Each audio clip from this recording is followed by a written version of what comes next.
Nagpatuloy si Jacob sa paglalakbay niya hanggang sa nakarating siya sa lupain ng mga taga-silangan. May nakita siya roon na isang balon, at sa tabi nito ay may 3 pulutong ng tupa na nagpapahinga, dahil doon kumukuha ang mga tao ng tubig na ipinapainom sa mga tupa. Ang balon na ito ay tinatakpan ng malaking bato.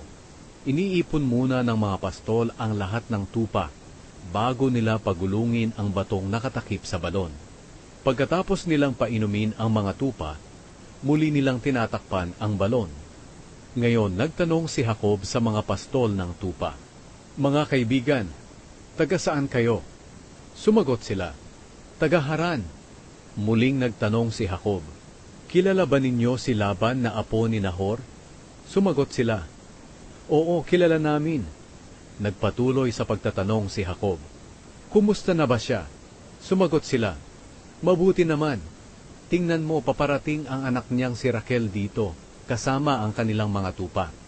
Sinabi ni Jacob sa kanila, "Napakaaga pa at hindi pa oras para ipunin ang mga tupa. Mabuti sigurong painumin ninyo sila at muling ipastol." Sumagot sila, "Hindi namin iyan magagawa kung hindi muna maiipon ang lahat ng tupa. Kung nandito na ang lahat, doon pa lamang namin pagugulungin ang takip na bato para sila'y painumin." Nagsasalita pa si Jacob sa kanila nang dumating si Raquel na dala ang mga tupa ng kanyang ama, dahil siya ang nagbabantay sa mga ito. Pagkakita ni Jacob kay Raquel na anak ng tiyuhin niyang si Laban na kasama ang mga tupa, pumunta siya sa balon at pinagulong ang bato at pinainom ang mga tupa ng tiyuhin niyang si Laban. Pagkatapos, hinagkan niya si Raquel at napaiyak siya sa tuwa.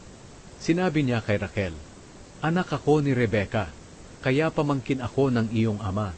Patakbong umuwi si Raquel at sinabi sa kanyang ama. Nang marinig ni Laban na nariyan si Jacob na pamangkin niya kay Rebeka, agad niya itong sinalubong. Hinagkan niya si Jacob at dinala sa bahay niya. At doon sinabi ni Jacob kay Laban ang lahat ng nangyari. Sinabi ni Laban sa kanya, "Tunay na magkadugo tayo." Naglingkod si Jacob kay Laban dahil kina Raquel at Leah. Pagkalipas ng 1 buwan na pananatili ni Jacob kina Laban, sinabi ni Laban sa kanya, "Hindi mabuti na magtrabaho ka para sa akin na walang bayad, dahil pamangkin kita. Sabihin mo sa akin kung ano ang gusto mong ibayad ko sa iyo." May 2 anak na dalaga si Laban. Si Leah ang panganay at si Raquel ang nakababatang kapatid. Mapupungay ang mata ni Leah, pero mas maganda ang hubog ng katawan ni Raquel.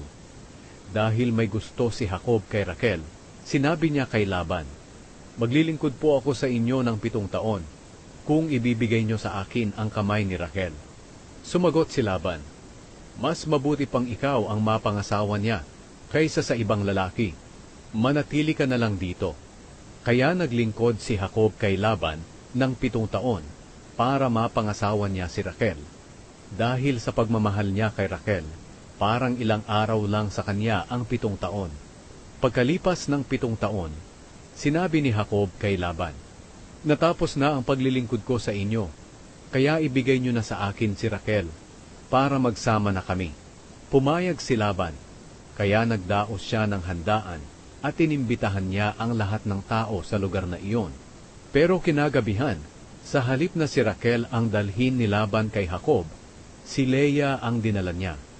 At sumiping si Jacob kay Leah. Ibinigay ni Laban kay Leah ang alipin niyang babae na si Zilpa para maging alipin nito.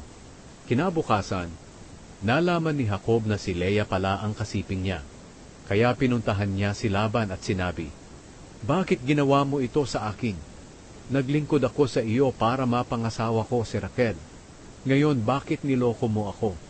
Sumagot si Laban, "Hindi kaugalian dito sa aming lugar na maunang makapag-asawa ang nakababatang kapatid kaysa sa nakatatandang kapatid. Hintayin mo lamang na matapos ang 1 linggong pagdiriwang ng inyong kasal, at ibibigay ko agad sa iyo si Raquel. Iyan ay kung muli kang maglilingkod ng 7 taon pa." Pumayag si Jacob sa sinabi ni Laban. Pagkatapos ng 1 linggo na pagdiriwang ng kasal nila ni Leah, ibinigay ni Laban kay Jacob si Raquel. Ibinigay ni Laban kay Raquel ang alipin niyang babae na si Bilha para maging alipin nito. kaya sumiping din si Jacob kay Raquel. Mas mahal niya si Raquel kaysa kay Leah. Naglingkod si Jacob kay Laban ng 7 taon pa. Ang mga anak ni Jacob. Nakita ng Panginoon na hindi mahal ni Jacob si Leah, kaya niloob niyang magkaanak si Leah. Pero si Raquel naman ay hindi. Nagbuntis si Leah at nanganak ng lalaki, at pinangalanan niyang Reuben. Dahil sinabi niya, nakita ng Panginoon ang paghihirap ko, at ngayoy tiyak na mamahalin na ako ng aking asawa. Muli siyang nagbuntis, at nanganak ng isa na namang lalaki. Sinabi niya, muli akong binigyan ng Panginoon ng isang anak na lalaki, dahil narinig niya na hindi ako minamahal ng aking asawa. Kaya pinangalanan niya ang sanggol na Simeon. Muling nagbuntis si Leah at nanganak ng isa pang lalaki. Sinabi niya, ngayon, magiging malapit na sa akin ang aking asawa, dahil 3 na ang anak naming lalaki. Kaya pinangalanan niya ang sanggol na Levi.